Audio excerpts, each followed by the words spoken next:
Hi, I'm Nathan Cole, and welcome to Fatal Files. If you think you've seen enough Karen videos, you haven't, because these cases take that same entitlement to another level. From a Karen who used her designer parka to cheat a giga-coaster harness, to another overriding safety checks and turning a water slide into her tomb, here are 5 times the manager couldn't save them.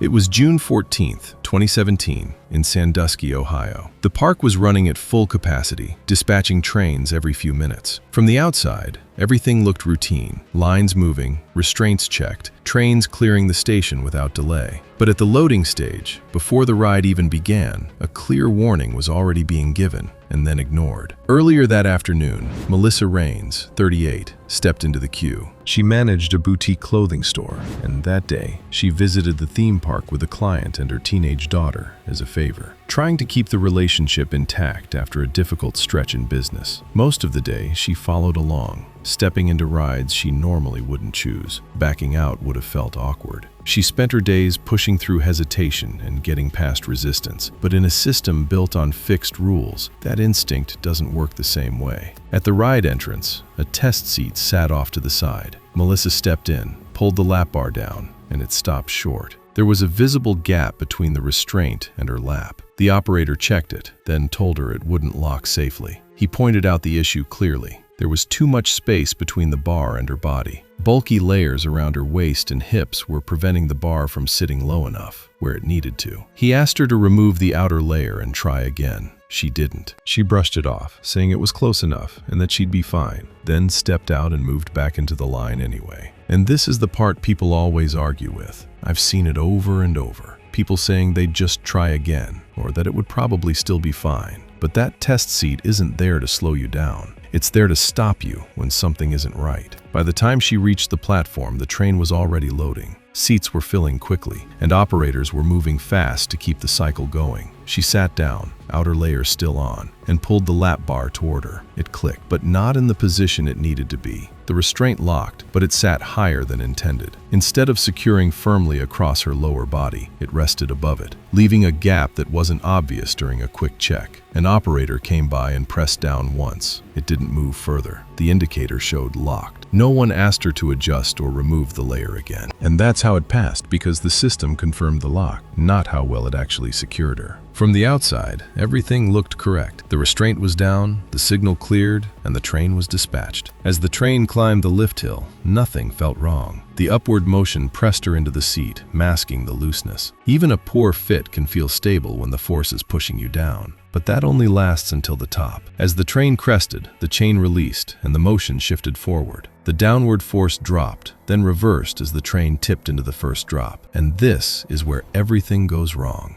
As the negative force took over, her body began to lift. The layers around her waist compressed further, removing what little contact the restraint had. The gap widened instantly. Her hips rose first, then her torso, and there was nothing left holding her in place. The separation happened as the train tipped into the drop. Riders behind her saw it immediately. The seat in front of them was suddenly empty. It happened too fast for anyone to react. Her body struck a steel support structure roughly 40 feet below, then fell into a restricted area beneath the track as the train continued. Emergency services were called, but the injuries were fatal. The medical examiner confirmed blunt force trauma. The investigation found the restraint had locked, but not in a position that could secure her under changing forces, an issue already identified at the test seat. Nothing failed. The system worked as designed. The only thing that changed was the decision to move forward after being told not to. I've gone through way too many of these cases, and it's always the same moment. A clear no gets pushed just enough until it becomes negotiable. The problem is, once you push past that line, you're not in control anymore. And the next case is worse, because this time, you can't even see what's about to go wrong until you're already in it.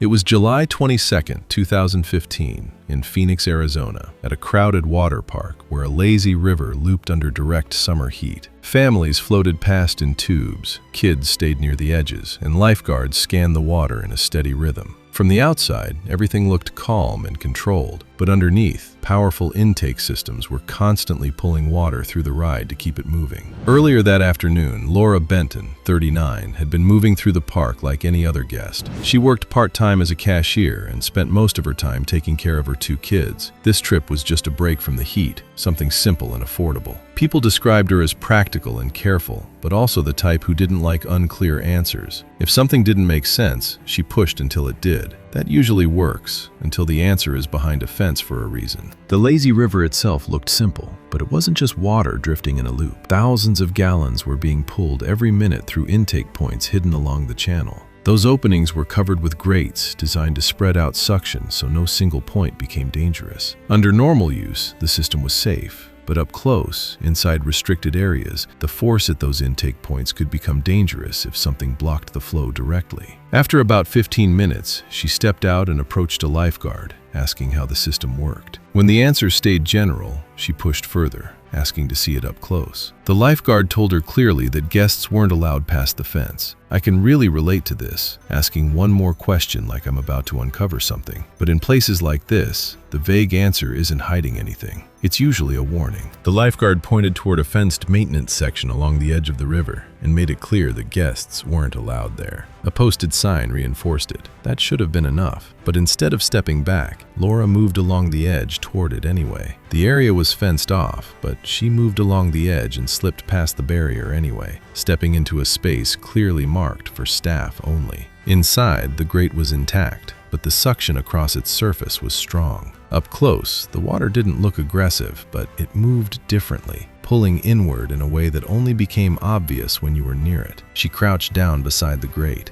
and this is what stands out. Nothing about it looks dangerous in the moment. It's just water moving, something familiar enough that you don't question it. She reached down and placed her hand against the grate. The moment her hand covered part of the surface, it reduced the open flow across the grate, concentrating the suction into a smaller area. It wasn't gradual. It locked instantly. She tried to pull back, but her footing slipped on the wet concrete.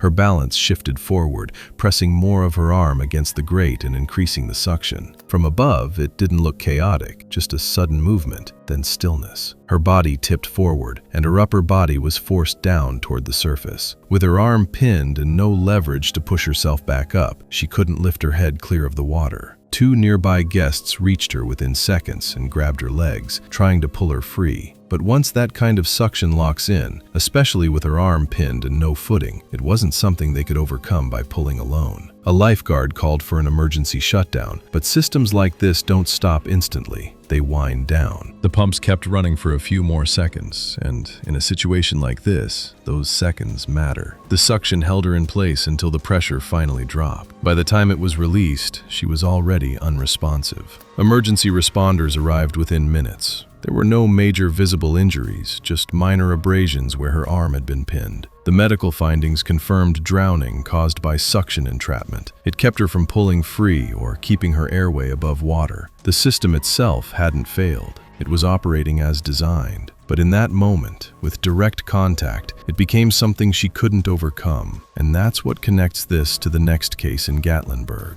Because this time, it's not curiosity pushing someone forward, it's confidence. The belief that you understand the equipment well enough to skip a step that actually matters.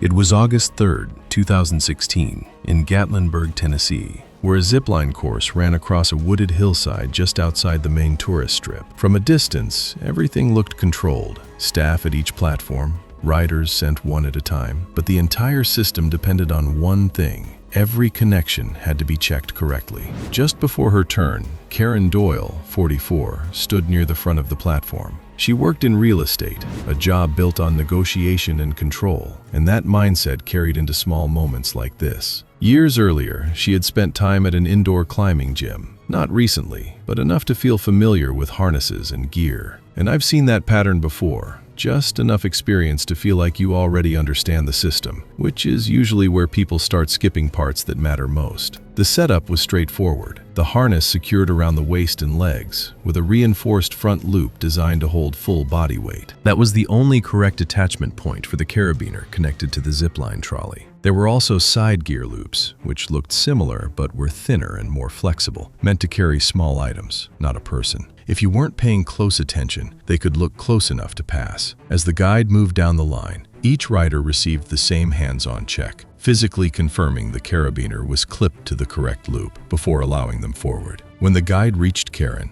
they leaned in to inspect her connection point. She stopped them mid-check. She told them she had already clipped it and gestured toward the carabiner, keeping her hand close to it. The guide explained they still needed to verify it physically. She didn't step aside. Instead, she shifted her body just enough to keep the front of the harness out of reach, repeating that it was already set. At the same time, the platform behind her was filling. The line tightened. The next group was already being staged, and another guide called out to keep dispatch moving. There was a brief pause. From the guide's position, the carabiner was visible and appeared attached. With pressure building to move the line, the check was treated as already completed. From the outside, everything still looked correct. The harness was on properly, the carabiner appeared clipped, and nothing stood out, but it was attached to the wrong point. Instead of the reinforced front loop, the carabiner had been clipped into a side gear loop that wasn't designed to support body weight. When her turn came, she stepped forward to the edge of the platform. The cable stretched out ahead, sloping downward toward the next station, with trees and uneven ground below. She leaned forward and stepped off, and for a fraction of a second, everything felt normal. Then the load transferred. The gear loop tore instantly under her full weight. There was no warning, no stretching, just immediate failure. The system did exactly what it was supposed to do, but the load was placed on a point that couldn't handle it. Instead of gliding forward, she dropped down the slope below the platform. The fall carried her roughly 50 to 60 feet through branches, rock, and uneven terrain. Her body struck multiple surfaces on the way down, altering her path but not reducing the force of impact. People on the platform heard the tear before they understood what had happened, followed by sudden movement below the tree line. When they looked back, the line above was already swinging empty.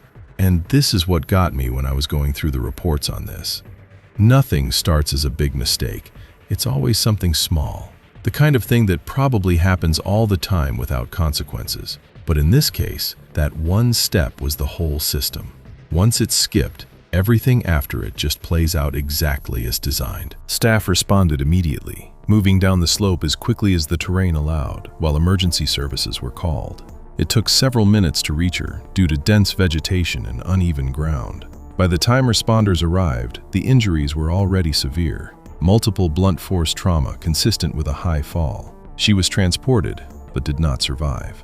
The investigation focused on the harness and connection point. The torn gear loop was recovered with the carabiner still attached, and the harness showed no defects. Staff confirmed the safety check had been interrupted and not fully completed. She had been told they needed to check, but she stopped it. Afterward, protocols were updated to require full, hands-on verification before every launch. Witnesses said everything had looked normal until it suddenly went quiet. It really just comes down to that moment. She was told they needed to check. It wasn't confusing or hidden. It was right there in front of her. And everything that happened after came from that one decision to not let it happen.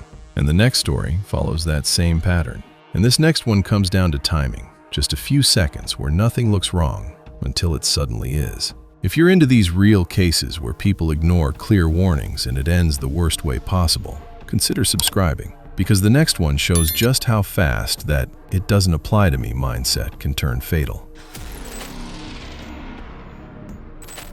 It was May 29th, 2014, in Orlando, Florida, and the water park was already at full capacity, with lines packed tightly across every attraction. From the outside, the large funnel-style slide looked smooth and controlled, with riders entering at steady intervals. But inside, the system depended on balance, timing, and uninterrupted flow to function safely. At the front of the line, Sharon Pike, 46, had already spent hours in the heat. She worked in sales, where she was used to pushing through delays instead of waiting. She came with her sister's family to take a break from work, but by then, the waiting was already getting to her. The ride used two-person inflatable tubes as part of its design. The combined weight kept the raft stable through the enclosed sections. At the gate, attendants stopped her and told her she needed a second rider before dispatch. She didn't step back. She told them she didn't want to wait and that she'd just go alone. The attendant repeated it, 2 riders only. There was a pause. The line behind her tightened, people shifting forward, and another group was already being staged. She stayed at the gate instead of moving aside, holding her position. A second attendant stepped in, trying to pair her quickly with another rider, but she waved it off and kept her hands on the tube, already angled toward the entry. And this is where it shifts, because the warning wasn't missed. It was given clearly, twice. When the gate opened for the next dispatch, she moved forward with it before the staff could stop her, entering the slide alone. Seconds later, the next raft entered and collided with her at speed. That single impact was enough to cause fatal injuries inside the confined section. At first, everything appeared normal. The raft dropped into the enclosed section and the water pulled it forward. But almost immediately, the missing weight changed how it responded to the current. Within seconds, it began to wobble. As it moved through the first curve, the front lifted slightly while the rear dipped, shifting the center of gravity. That shift caused the raft to rotate off-center, placing it at an angle against the flow. And this is where everything starts to come apart. The raft tipped, and she was thrown partially out, losing her seated position as the water carried both her and the tube forward. Instead of staying aligned with the current, her body turned sideways as she entered the next curve. Her speed dropped. The water kept pushing, but she was no longer moving with it. She wasn't fully pinned, but she wasn't clear either, caught in a position that disrupted the flow just enough to slow her down. Seconds later, the next raft was released. The rider behind had no warning. No visibility inside the enclosed section. No way to stop. The raft caught up and collided with her at speed. The impact forced her further into the curve, pushing her into the slide wall before continuing forward. By the time operators noticed the delay between dispatch and exit times, the damage had already been done. And this is the part people don't think about. The ride doesn't recognize something like this right away. It keeps running until someone stops it. Operators initiated a manual shutdown after noticing irregular timing and reports from riders exiting the slide. Staff entered through an access point and located her inside the enclosed section. She was unresponsive. Emergency responders arrived shortly after, but the injuries were already severe. The medical examiner later confirmed the cause of death as blunt force trauma, consistent with a high-speed impact inside the slide. The investigation confirmed the sequence. A single rider entered a two-person raft, leading to instability, partial ejection, loss of alignment, and a collision with the following rider. No mechanical failure was found. The system operated as designed. What stands out is how normal it begins. I've seen people ignore small ride rules like this all the time, assuming nothing serious will happen, and most of the time, nothing does, until one time it does. After the incident, procedures were updated to strictly prevent single riders from using multi-person rafts under any circumstances, removing any possibility of imbalance at dispatch, because in the end, nothing broke. And that's exactly why this next story stood out to me even more. Because this one isn't about getting on a ride, it's about refusing to step back from one. Because this time, it's not about getting on something, it's about refusing to step back when you're told to. It was October 11th, 2018, in Valencia, California. The park moved in its usual rhythm, lines advancing, gates opening, platforms resetting in steady cycles. From a distance, everything looked predictable, but that predictability depended on one condition. Guests stayed behind clearly marked boundaries. Earlier that afternoon, Diane Kessler, 52, had been moving through the park differently than most guests. She owned a cosmetics business where control and timing shaped how she handled situations, and that carried over into how she dealt with delays. She was at the park with clients after a slow stretch in business, and VIP access had worked in her favor all day. With shorter lines and fewer restrictions, the rules started to feel flexible. The ride used a sliding platform system that shifted sideways during each reset cycle, briefly opening a narrow gap between the platform and the fixed edge. That space was meant to stay clear at all times, marked by a painted safety line. As Diane stepped forward, she crossed that line and stopped near the platform edge. An operator told her to step back, but she waved it off and said she was fine where she was, refusing to step back. The instruction was repeated more firmly, followed by a general announcement, but she stayed where she was. The warning was clear, and it was repeated, but she chose to ignore it. Nearby guests began to notice as the platform cycle paused. Staff waited a few seconds for her to move, and when she didn't, the system resumed, and the platform began its reset. At first, the movement was slow and controlled, almost unnoticeable. Underneath, a motor system pushed the platform sideways along a track, steadily closing the gap. It wasn't designed to stop instantly under load, because the system relied on clear, predictable movement to function safely. Because systems like this assume one thing, that no one is standing where they're not supposed to be. Diane was standing inside that gap, and at that point, nothing in the system was going to adjust for that. As the platform shifted, the space narrowed from several inches to almost nothing. By the time operators fully recognized her exact position, the system had already entered its final alignment phase. The moving edge reached her legs first, then her hips, continuing forward as the platform completed its cycle.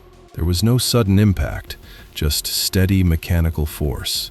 And this is where everything goes wrong.